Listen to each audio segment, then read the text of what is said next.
The Alps are 120 miles wide and span from southern France to Slovenia.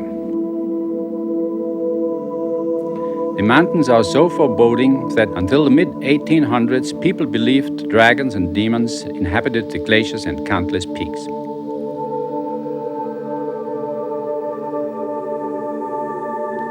In 1690, the villagers of Chamonix, France, employed a nearby bishop to exorcise an approaching glacier that threatened to destroy their village.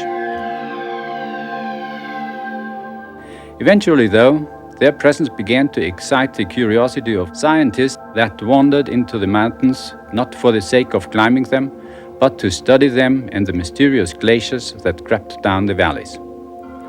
While these first mountaineers carried barometers and thermometers instead of ice axes and crampons, the mountains had begun to cast their spell over people's imaginations. The so-called Golden Age of mountaineering would be born here, and no one mountain was more captivating than Mont Blanc. Mont Blanc is the highest peak in the Alps. It towers more than 12,000 feet above the floor of the Chamonix Valley below and can be seen from hundreds of miles away. It first entranced the aristocrat Horace Benedict de Saussure when he spied it from his home in Geneva. In 1760, Saussure made his first trip to the village of Chamonix, where he offered a reward to the first person to attain the heavily glaciated summit. However, the peak would defeat all attempts in the next 26 years, many of which included Saussure himself. With every defeat, though, the desire to conquer Mont Blanc became more and more an obsession. Saussure lamented in his journal, "It had become with me a species of disease. My eyes never rested upon Mont Blanc without undergoing a fresh attack of melancholy." The local doctor, Michel Gabriel Paccard, treated many ailments caused by exposure to the harsh mountain climate. In 1786, a local farmer and crystal hunter named Jacques Balmat appeared in his office ill and badly sunburned from an attempt on Mont Blanc in the few days before.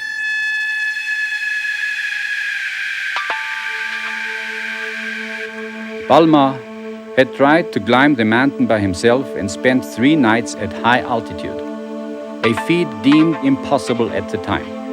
Forced by low visibility to camp the first evening, Balmat spent the next 2 days attempting routes to the summit. All failed, but Balmat was not disheartened. "I felt quite certain I should be more fortunate a third time," he asserted. It was in Paccard's office later that day that Balmat confided in the doctor the existence of the route. Like Saussure and many of the other early explorers, Paccard was a man of science, and when Balmat approached him, he eagerly offered to join. They left La Côte on August 8, 1786. They quickly negotiated the Bosson Glacier, spending the night between the Bosson and Taconnay. The next day, they attained the Dôme du Goûter, Balmat cutting steps into the ice until, Balmat later reported, the doctor could go no further. Balmat half-carried Paccard to the summit, where villagers in Chamonix below could see one figure waving his arms. Mont Blanc had been conquered, and despite a minor dispute between Paccard and Balmat regarding who dragged who to the summit, Balmat received credit for the ascent.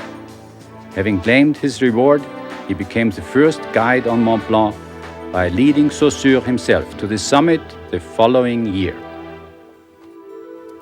The increasing number of guides and explorers began building stone huts, expanding access to the region in what is now the most extensive and frequently used system of huts in the world.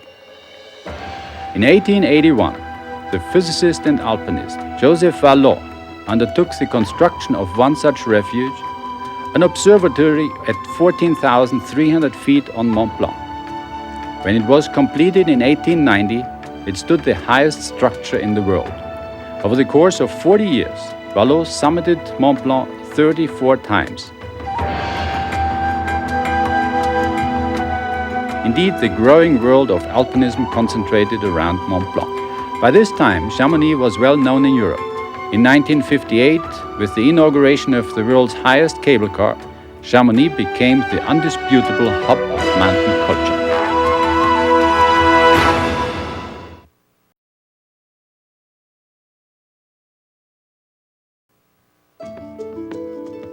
Chamonix, France made world headlines in 1958, announcing the inauguration of the world's highest cable car, the Aiguille de Midi téléphérique. This staggering feat of architecture took 4 years of hazardous work to install the lift towers and cable, as well as a building atop the rock spire at 11,400 feet. Previous to this, guides could only take experienced and physically fit clients to high altitudes. To this day, the Aiguille de Midi cable car boasts the most vertical drop of any lift system in the world, offering alpine enthusiasts unparalleled access to the Mont Blanc massif, Mer de Glace, and surrounding peaks. This lift access, coupled with the network of huts, demands of course the largest concentration of mountain guides anywhere. And in 1821, the Compagnie de Guides was formed to standardize the practice as well as provide an emergency fund for the families and victims of tragedies that befell guides on the mountain. To work, it's a great place, because this accessibility makes it a lot easier for us, for sure. In 20 minutes, you are on top of Aiguille de Midi, and you are in the heart of the mountains. I mean, you have the possibility to be there very quick. The glaciers are, I would say, a very nice area to go, very great scenery, and I mean, it's a great place to be. But it can be dangerous. A dangerous glacier is always a glacier with snow on. This means you don't know what's underneath the snow, if it's ice or if it's a hole. No? You have to know a few things before going on a glacier. This means you have a certain number of risks, and to approach them without taking too many risks, it's better to be with a guide. The Compagnie de Guides is the oldest and perhaps the most prestigious guide company in the world. The tales of their bravery and camaraderie comprise the text of mountain culture's history. Details of the countless first ascents of mountains deemed impossible to climb had long drawn generations of alpinists to the region.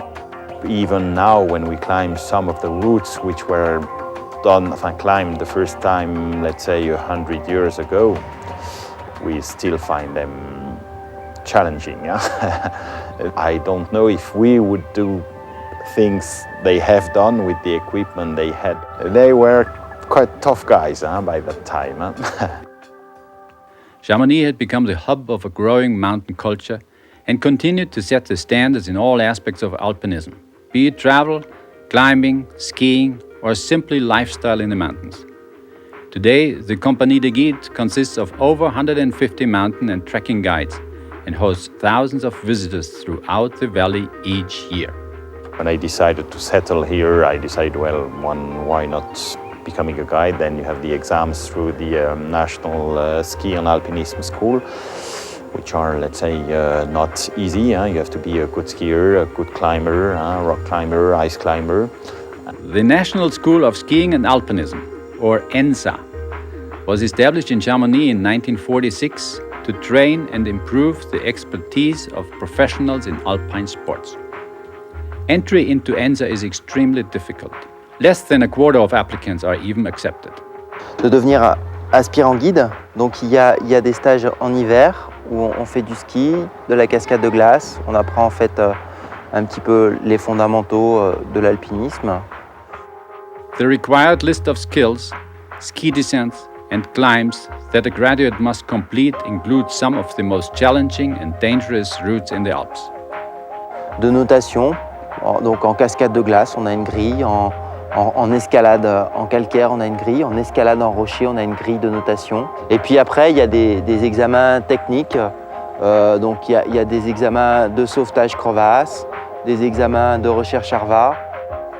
After 4 years of intensive study in all aspects of alpinism, the current class is preparing for their final exams.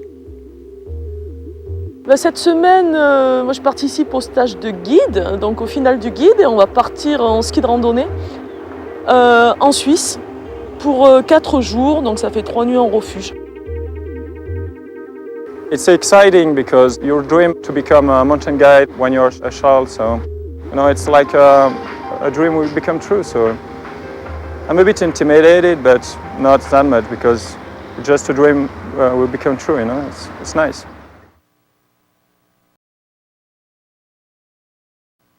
These aspirant guides must perform well and exhibit top physical and mental prowess if they want to graduate. In order to receive their mountain guide certificates, they must climb the Petit Vert, a heavily glaciated peak above the Grand Mont Blanc. From the top, they will rappel into and ski the Chevalier Couloir on the other side. The students are on edge, not only because of the pressure of the exam, but because the threat of avalanche is very real. It snowed 50 centimeters overnight, and the couloir they will be skiing is very steep. They must rely on their knowledge of the terrain and snow conditions in order to proceed safely. Professor Philippe Patou watches passively as his students don their gear. Transceivers must be set and tested. These devices transmit a radio signal and are used to find buried avalanche victims. Felt skins are applied to the bottoms of their skis, and with their specialized bindings allow the skier to climb slopes on skis, easing travel in deep snow. One student has elected to put on his crampons and walk. Philippe, in a coy display of French repose, waits until the student is finally about to embark before challenging his decision. The chest-highest aspirant must now remove his crampons, apply his skins, and then put his skis on before rejoining the group. Philippe's lesson concerns not only safety, but the importance of an alpinist's quick transition from one set of gear to another.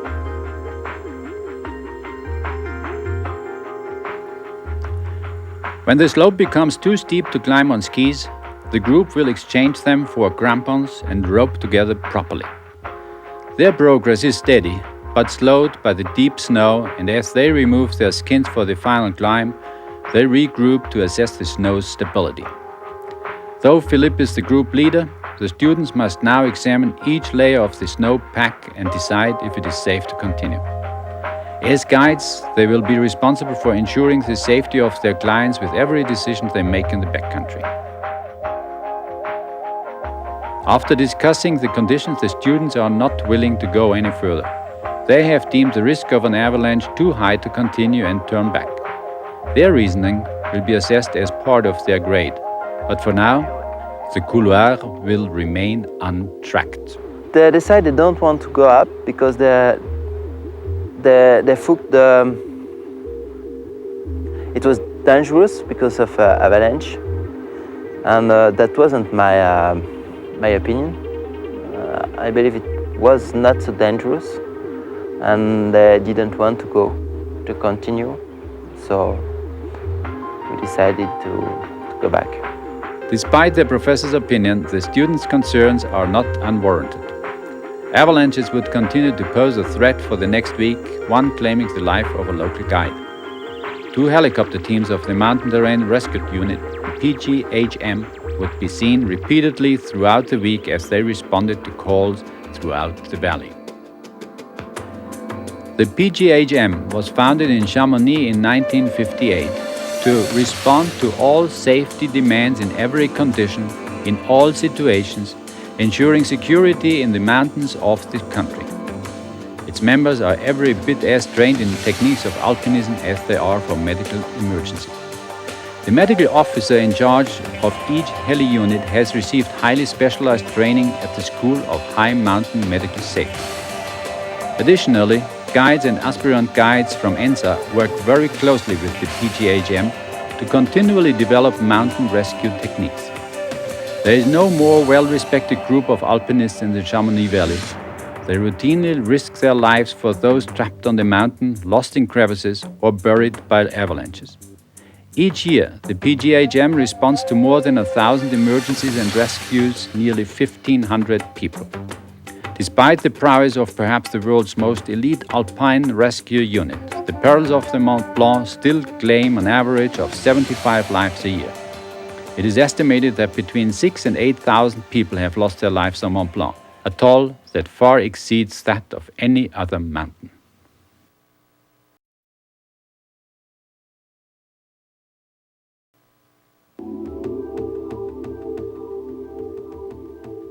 To most, the word alpinism means mountain climbing, but in the Chamonix Valley and to alpinists in mountain towns elsewhere, it has come to mean much more. Those who climbed mountains solely to ski down them continued this evolution of alpinism from the days when one simply climbed. Antoine Terrain and Bill Holloway were some of the first such ski mountaineers. In 1952, they shocked the people of Chamonix by summiting Mont Blanc and skiing its north face on wooden skis and with leather boots. Later, Anselm Baud and Patrick Valençon boasted similar feats as developments in ski equipment, including metal edges and the advent of plastic boots, allowed them to tackle even steeper slopes and tighter terrain more safely.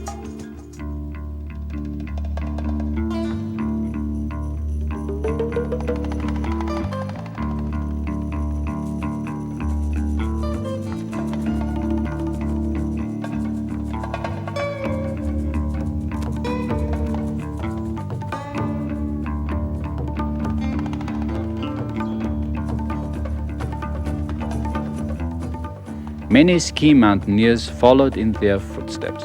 Year after year, climbers and skiers make their way to Chamonix, where the legendary predecessors also honed their skills and tested the limits of their abilities.